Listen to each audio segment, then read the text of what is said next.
have such cool memories I think. of this place. I'm thinking it was 2017, 8 years ago, coming up on, that my son Liam raced here with the Toygo team, with Eric Knott came out and put a little deal together, and Skip was his crew chief, and he used Brooke Tatnall's helmet and Jason Sides, gave him some gauze to stop his arm from burning on the exhaust, and I'd never seen anything like this place. This is English Creek. If we're in Ohio, we'd say English Creek. This is one cool little place. Dan, why did you start this place? Was it a temporary insanity? I would say it's insanity. It turned out not to be temporary, but in 2003, a company I worked for, which is the olive industry, which is real popular in Iowa to begin with. Yep. They don't have an olive tree within I was going to say thousands that. of miles. I remember seeing an olive tree. They gave me, after 25 years, they gave me a kind of a golden handshake. Yep. So for the first time, I was able to come out for the Knoxville Nationals. Olive harvest takes place August, September, October. So obviously, I needed to stay with my people to work. Couldn't take off, and they couldn't. So came out with a couple friends to the Nationals, spent a few extra days riding around looking, and I didn't see anything like we raced in California. My grandkids raced. So I got on, when we got on the plane to leave, I said, I'm coming back to build a outlaw dirt kart track. Of course, my buddy said, your brains fell right out to your rear end. And I called Mike first because my wife was not too happy. No, she said, is she still happy? She come around on the idea. It depends. Grandkids help it. Yeah, great grandkids even make it easier. But Yep. My wife would move if her grandkids would move, which meant her kids had to move. Yep. And when I talked to Mike, and they well, think about it, by the time I got back to Patterson, they called and said they found some houses and stuff in Iowa. You were right on the program, Mike. Good Yeah. work. And that was, we were here November 3rd, right after the Nationals. We were here. We ended up acquiring 4 houses, because Renee got her house later. Sure, Renee 4 came in houses. later. Obviously, this property, it was just a big hole in the ground, actually. I bet it was nothing like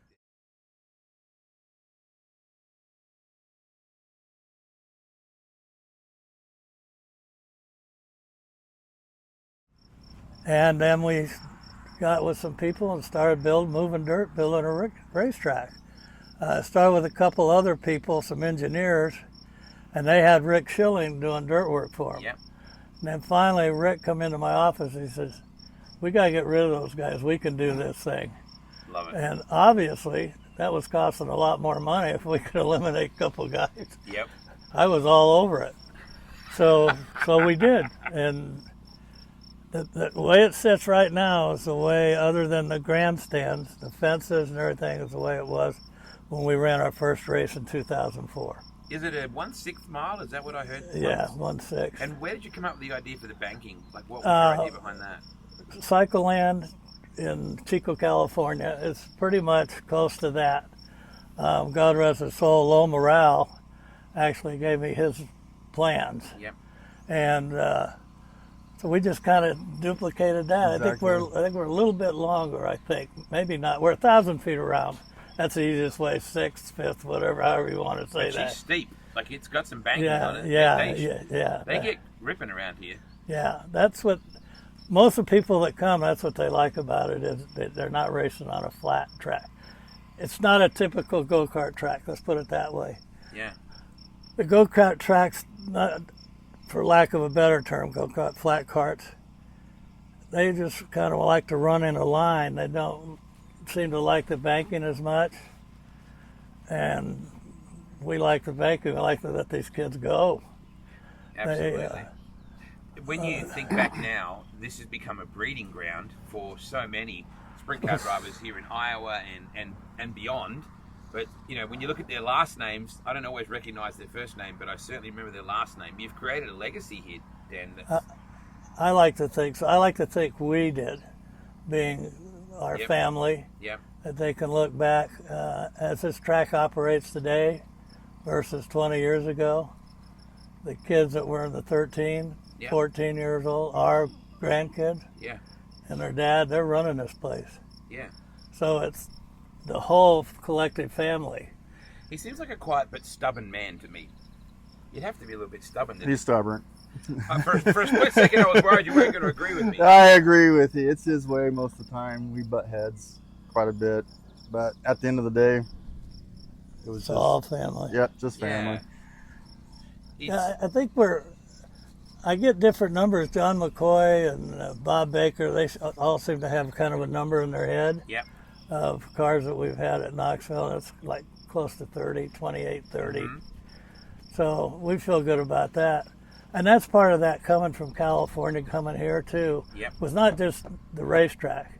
It was for my grandkids. Yep. They could ride their bike to town. California, they couldn't ride their No. bike to town. They couldn't do anything. They wouldn't get the opportunities they had here. They both had dreams of running sprint cars. They both have raced at Knoxville. Alan's won a 305 national event up north, driving for quality traffic control. Yeah. And things like that. And Cody's Cody. He built pretty much his own stuff, made it work until he went up and then he got married. That ended that. Yeah. But they all have, They all got married into that. they all have kids now, so our great grandkids. But that's probably the biggest thing where I say I feel I made the right decision. Yep. Is for my family. Not to brag, but our granddaughter is now working for the new bank in Knoxville. Our youngest grandson is farming quite large, cattle, all of it. His brother works for the county, and he does the dirt work on our track now. This is his first year. Yep. Doing a heck of a job. And then his brother is second in command for all the transportation for Des Moines school districts. So they're all doing well. Never had that opportunity out there. They've all got educations. Yeah. That's just that to me is I'm probably most proud of. And this guy's become world. What do they call that class? World class. Master Tech. World class. What the heck could I ask for? Yeah. I mean, I've got another son too that has health issues. Not to demean him by any means, but he just didn't have the capability to be out here and do things. So, I mean, there's people I've left out. I know. Yeah, of course. You know. Now, to cut to the chase, is it true that your wife's injured because of you? Well, that's still up for debate. They both say that one's injured from one and the other's injured from the other. The way this works all the time. That got me to believe in Friday the 13th. Right. Because I got given some bad news, and then as we're going in the house, my wife decides that he can't be by himself. I got to have some bad news too. So she falls down and breaks her leg. God bless her soul. Now, in 21 years, she's missed 3 times at that snack shack. Really? Once for my brother's death. What was it? Louis passed away. Yep, Louis passed away. And then her broken leg here. They're pretty reasonable excuses, one would say. Yeah, I dock her pay, obviously, for that. But he's pretty brave when he says that, right? She's not Mom's even not here. So. Mom's not here, so. But, you know, the idea is to give kids some place to learn to race, fair and honest place. I think that's, we run a tech department. Alan runs the tech department. We make sure we tech cars, keep a level playing field, give them the best tracks we can, treat people fairly and honestly. Yeah. And we've all been around racing. Those kids all their life. We played baseball most of your life, but but did a lot of racing as a kid, going races. Yeah, going races. Did you race, Dan? No, didn't have time for that. Not even as a kid like that? So why did you love racing? Where did you learn that from? My brother. Okay. I mean, I would love to go watch, and I was perfectly fine with that. I was happy with spending money on my grandkids to race till the money ran out. But then that's a different story. Racing. You've also had like Knoxville's announcers, you know, when they're starting their careers, you know, coming out here and announcing as well. Like like AJ Jackson. I vividly remember AJ was a big part of what you did. Blake's out here now. Yep. Ethan Gordon's the flagman. Yep. I mean, we've been stealing from Knoxville every time we Well, get hey, the now, that's a really opportunity. harsh word, Dan. I would say borrowing, lending. Yeah, okay, borrowing, yeah.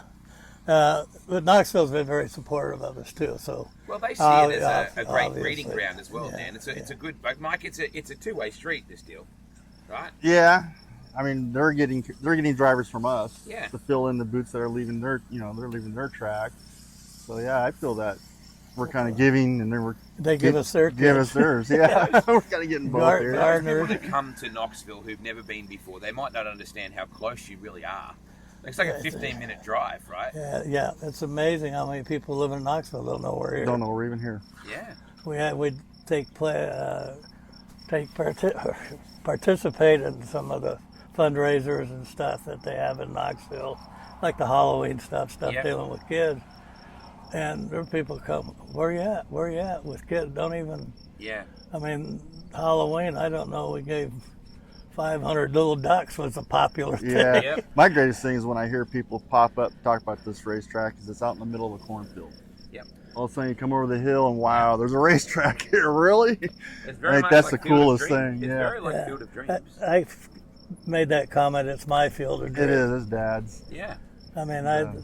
Is Shoeless Joe Jackson around here somewhere, Dan? Like, Yeah. walk out of the corn. You need to have Larson walk out of the cornfields. I'd like to see, you know. You see a lot of cool people in your bleachers. Yeah. I was out here once, and Kerry Madsen was sitting there Oh supporting yeah, a young guy. And we know the Larson family is one of your most famous yeah. exports. And Janet and them usually, if they usually come out during Yeah, they usually nationals come if out. they're here, Yeah. you know. But Ryan Newman, Kyle Bush, not to drop names, but you know, You those can are drop names. Gordon. I think you've earned it. I'm not Gordon. Kelly Earnhardt. Earnhardt's on that. I'll tell you a little story about Kelly Earnhardt. And if you play this, I would not mind a bit because Okay. it is the truth. Okay. Okay? We sample tires during the Nationals. No doping allowed. Yep. Just like you're at the Chili Bowl or the Yep. shootout or whatever. So anyhow, now that's not cheap. So we send 18 samples in. Okay? Yep. That's $1,800 that a poor little track Yeah. has to put out. So anyhow, somebody got on Facebook or one of those, and any results on the tire samples. Kelly gets on there and says they probably don't even send them in. I private message Kelly that if you would like to pay the $1,800, I'll be glad to send you the invoice. End the conversation. I never heard any more. The following year, her husband, Mr. Miller, they're pitted right over there. I walk in this trailer. I said, "Hey, did Kelly decide she wanted to pay for those tire samples?" He looked at me like, "What the heck are you talking about?" But I mean, that's the kind of stuff that happens that I'll never forget. Yeah. And it was kind of a friendly banter, Yeah. so to speak. Yeah. That's when you talk about the Facebook jockeys or keyboard jockeys, whatever you want to call Oh, them. yeah. There's so many of those things There's a lot. that we could talk about. Yeah, but screw that. You can spend your whole day about it. Yeah. Yeah. Mike, what are you most proud of with Mum and Dad?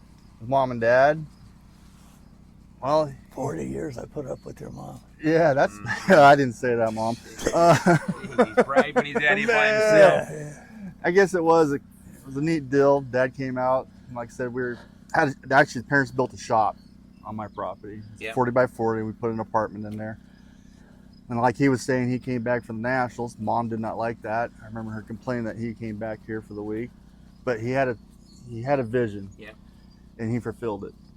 I think that is the greatest Yeah. thing. And moving us back here, I don't regret that one bit. My kids are better off. Yeah. It's a I tough was deal. talking to Gio Selzy the other day, another Californian that came out of the Midwest. Yeah. And I said to him, Iowa nice. And he immediately smiled. And he's like, there's people that mow his grass. His neighbors just mow his grass. And they deliver things around the back of his porch. And there is a Midwestern genuine kindness in this region in particular that's hard to measure anywhere else. Yeah. I think I agree with that. When I first got here, no. We I didn't want Them nothing to West do with Coasters, it. Yeah. I'll tell you Like I what, said, we took a road trip out here before we decided anything. Yep. We made it in 28 hours, something like that. Me, my father-in-law, ex-father-in-law, Dad, and my sister in his minivan. We drove out here from California. I was asleep. Yeah. I woke up and I looked. The first thing I seen was the power plant there in Knoxville substation. Oh, yes. Yep. My sister looked at me and I looked at her and said, "Why are we here?" Stayed in a hotel room, looked out, and there's this corn everywhere. And she's looking at me going, "I don't know about this, brother." Well, after we went around and decided and talked to a lot of people, I think talking to the people helped a lot because they were so nice. Yep. I mean, literally totally different than California. Everything was thank you, please, Uh-huh. talk to you like you're been here forever. Yep. And we ended up talking to with Dean Moats. He took me out to some property out to look. Yep. Yeah, we'll be looking. Very nice guy. Everything else, and then we talked to real estate. Everything else, everybody was just great. So that totally changed my mind about the situation. When I got home, Yeah. I told the wife and the kids and my sister and me. We all talked. We called Dad up. Says, "Let's move." So we had U-Hauls. Looked like the clamp that's moving to Beverly Hills, man. Going down the road. Oh, that's cool. We got here, and this is what it became. Well, I see you wearing a Panthers hat, Dan. There's something about small town America. You know, I go out with Skip Jackson. I try to catch at least one Panthers game a year, and the pageantry and the high school band and just the way that they put a Friday night football game, whether win or lose, it's a special place. Yeah, that's in all the towns. Actually, I don't have any kids in high school here in Knoxville now. They're the kids that's in middle school and younger are pretty much in Carlisle and Yep. Pleasantville. So like Eric Knott's kids are Yeah. in Pleasantville. Yeah. So we go to the Pleasantville stuff. I do more school functions, not so much the football games, but I was going to the baseball games this summer more than I had in the past. But the sports is so important to me in the community. Yeah. For a kid, keep a kid in school. You know, the good old days, it's geez, you got to keep a grade up so you can play sports. I don't think that California doesn't have that. And here it's pride. They have a lot of self-pride, I think, with the kids in school here. Yeah, well, kids these days face it. We just talked about it before, Mike. Yeah. Kids these days face much bigger challenges, than we did Oh, growing up. There's a lot more technology and a lot more accessibility, but I don't think that's always a good thing. So they can come out here and I noticed even some of the sponsors, right? I see CraigFord.com on Yeah, there. this is his first year in 10 Okay. years. Gee, what took you so long, Craig? Anyway, he's here now. That's, Yeah. that's the good news. I see your sponsor sign. I don't mean to demean that No, in any no. way. It's I even got our dealership, the Armin to get in. and DeArmond is the corporate sponsor for our nationals this year. Oh, cool. Yeah. How many cars are you expecting for that? A couple hundred, 220, somewhere in that zone. I think we're going to beat last year's. It was 224 last Yeah, year. I think Okay. we're going to be higher this year. I don't know where we're going to start stacking them in the pit area here. Well, I do remember that hill gets pretty full. Yeah. Yeah, everything right, is. Lee? Yeah. So And- when Monday and Tuesday of Monday. Nationals Week, right? Yeah. Yep. Yeah. That, Directions. When you drive out of Knoxville, you drive out past Walmart on your left, you go underneath the freeway. Yeah, it's the first turnout on Highway 14, which is G76, which is, what is that, 5 miles or something to G76, something like that. I think it's 12 miles from Walmart to here. Okay, there's a good way to. I think it Yeah. is. Yeah. Okay. Yeah. And once okay. you hit G76, make a right or go west, and you'll run into the track. Only thing you're missing is a dirty old sign on that big highway out there. There's been multiple of them out there. Has there? Yeah. They seem to disappear for some reason. Yeah, I got a feeling a couple of them have been taken. Souvenired. Yeah, I think they Loaned. really have. But, yeah, I always somebody get one of those lighted signs, with the bulbs Yes. to Yeah. point. But we get nervous. What happens is being on this hill like we are with the trailers and everybody coming up is getting traffic slowed down and everything else to get them into the track. Yeah. you It's gotta be probably the careful with most concerning thing that we have Yep. during the National. that, 'cause that's a busy road. Yeah. I just had a high V truck, behind me a lot of the way out, and Yeah. you must be very proud of this, Oh, absolutely. Absolutely. considering where it started from. Yep. Yeah, if I left today, I'd be. What would be your legacy with this place, Dan? Like, what would be, you look back on it and go, you know what, that was cool to have done this. My legacy would be that we did it as a family. That would be my legacy. Because I think that unity gets tougher and tougher to keep today, like you're saying, with easier to travel, playing on phones. Well, I noticed you were doing it. You got an Well, iPhone. He plays on his phone a lot. No, actually, You're a switched on guy, 77 years old, right? He likes correct. his games. Well, I was going to show you if I could get into.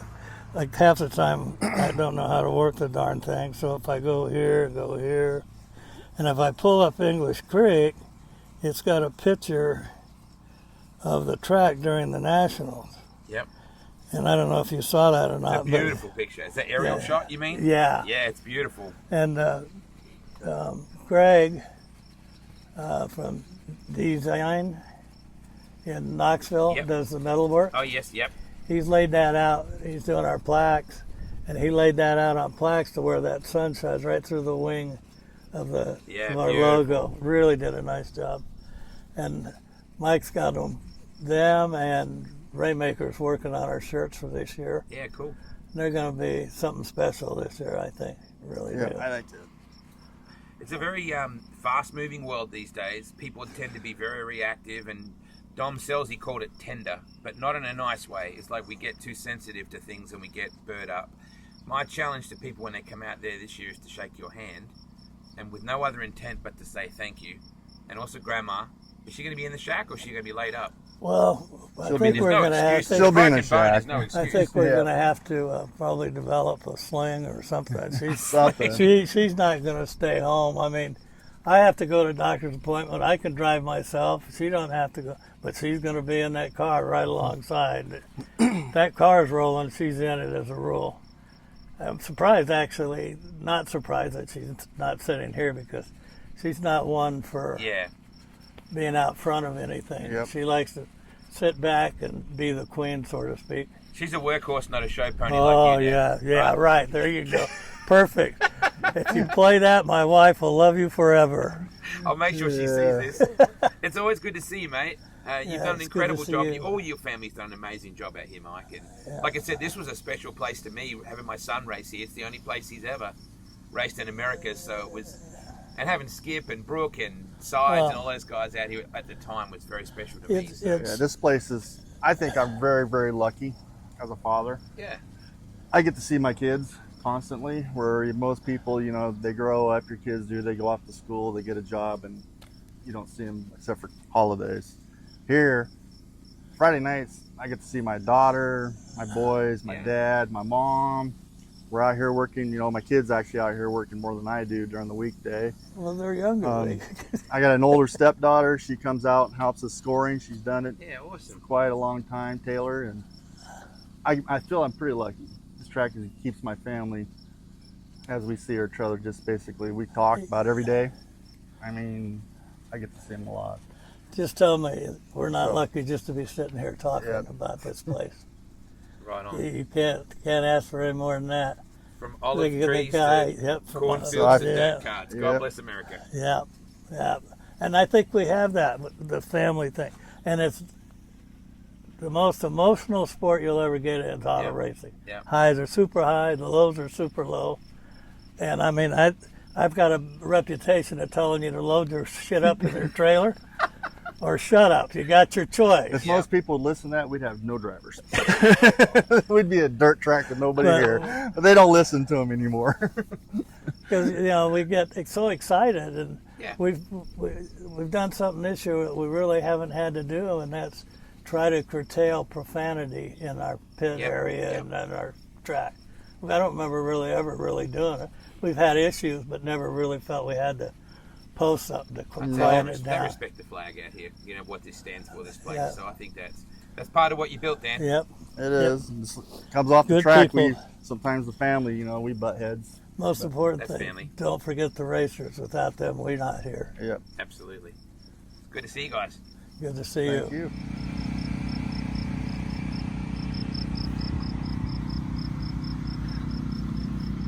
It's going to be the most unique flag stand in all of dirt racing, I think.